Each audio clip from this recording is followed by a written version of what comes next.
Mes chers compatriotes, les Camerounais de bonne foi, indépendamment des bords politiques et de toutes autres sensibilités, les observateurs étrangers sérieux, les partenaires bilatéraux et multilatéraux véritablement soucieux du devenir du peuple camerounais et non de la survie d'un régime illégal et illégitime, peuvent constater que notre pays n'est plus gouverné depuis un bon moment déjà. Le navire Cameroun est sans commandant de bord et vogue au gré des flots. Du fait de cette triste réalité, notre pays est devenu un champ d'horreur. Attaques renouvelées de Boko Haram dans l'extrême nord, assassinat de sang-froid des femmes avec leurs bébés dans le dos dans la même région, massacre de Ngarbou, assassinat d'un nourrisson à Mouyouka, assassinat d'une cruauté inouïe de Florence Ayafor, puis d'une autre jeune femme à Mouyouka, etc. Le tout sans une réponse adéquate de l'État. La pandémie de Covid-19 a fait des dizaines de morts et traumatisé les populations sans que cela n'arrache la moindre compassion à M. Paul Biya. Comme avec la préparation foireuse de la CAD 2019, la gestion de cette pandémie qui étrangle plusieurs secteurs de l'économie nationale dans l'indifférence du gouvernement a, une fois de plus, étalé l'incurie managériale de son régime. Les scandales financiers qui entachent la gestion de cette pandémie confirment que le Cameroun est devenu une kleptocratie. Et à ce tableau peu flatteur est venu s'ajouter, ces derniers temps, le spectacle burlesque d'acteurs éclectiques qui rappellent des organisations criminelles mafieuses. Ce vaudeville ne peut faire rire, car il étale au grand jour l'effondrement du pays. Il n'y a plus d'État, il n'y a plus que des états d'âme. La situation économique générale du pays montre que l'État est en quasi-faillite, en dépit des incantations officielles. Les personnels de l'État, les prestataires de services publics et les créanciers bilatéraux et multilatéraux de l'État subissent durement cette réalité que le régime tente vainement de dissimuler. Le climat social est vicié par l'expansion de l'extrême pauvreté, le tribalisme d'État, le chômage de masse, l'institutionnalisation des injustices, le recours abusif à la violence d'État, l'arrogance et le mépris des responsables publics envers les citoyens. M. Biya gouverne le Cameroun par le mépris et la terreur depuis près de 40 ans. Il a détourné les résultats du scrutin présidentiel du 7 octobre 2018 et a cru pouvoir obtenir sa reconnaissance en torturant et en jetant en prison des centaines de citoyens qui manifestaient pacifiquement contre ce hold-up électoral.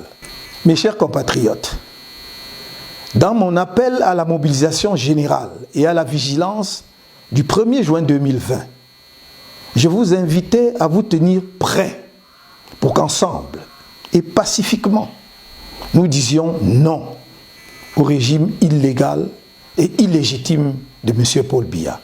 Si jamais le processus conduisant au scrutin régional était lancé sans la réunion préalable des deux exigences suivantes.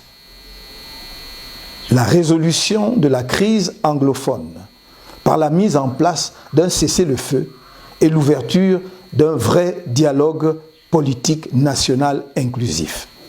La réforme consensuelle du système électoral actuel, dont tout le monde reconnaît désormais qu'il garantit les fraudes électorales massives, conduisant à la désignation de dirigeants illégitimes et constitue dès lors la principale cause des tensions électorales et des crises post-électorales dans notre pays.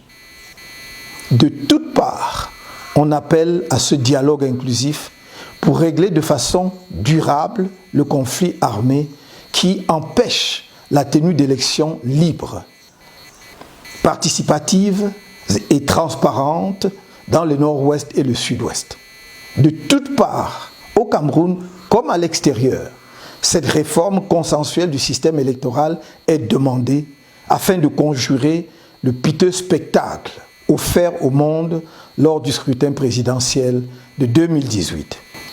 Au regard de cette situation, organiser des élections régionales ou toute autre élection politique dans ces conditions ne serait rien moins qu'un mépris supplémentaire des préoccupations constantes des Camerounais et des suggestions réitérées des partenaires internationaux de notre pays.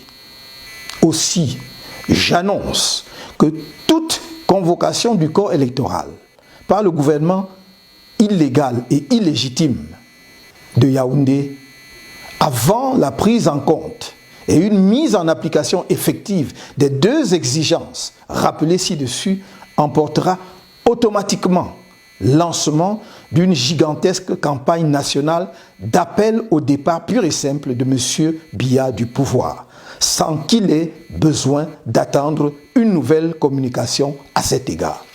Le peuple camerounais n'entend plus être l'otage d'un homme et de son régime. M.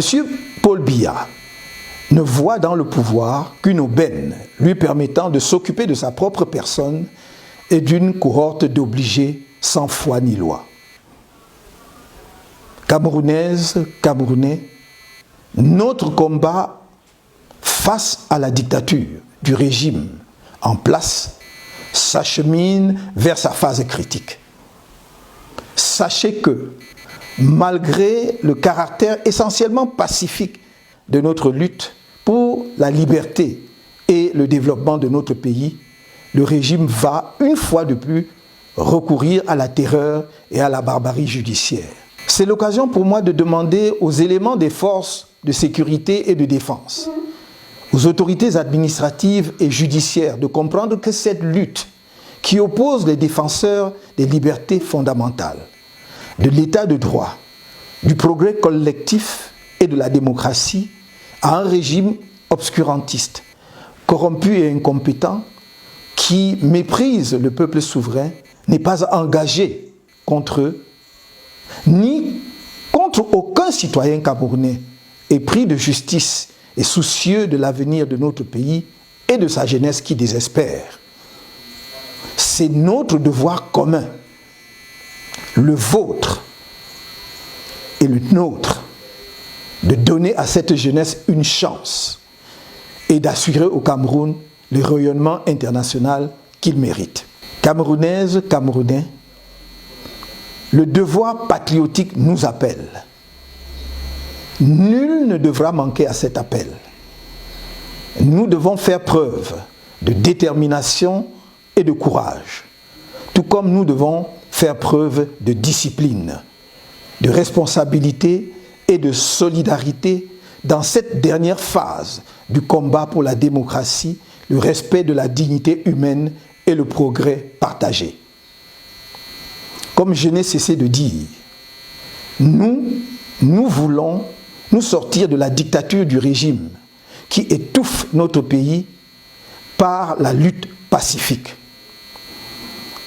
Dans cette lutte décisive, la violence ne pourrait donc être que le fait de M. Paul Biya et de son régime, et il en porterait l'entière responsabilité. Camerounais de l'intérieur et de la diaspora, tenez-vous prêts. Nous ne devons plus accepter d'être l'objet de moquerie des autres Africains. Si l'heure est arrivée, alors elle est arrivée. Je ne vous trahirai pas. Que Dieu bénisse le Cameroun.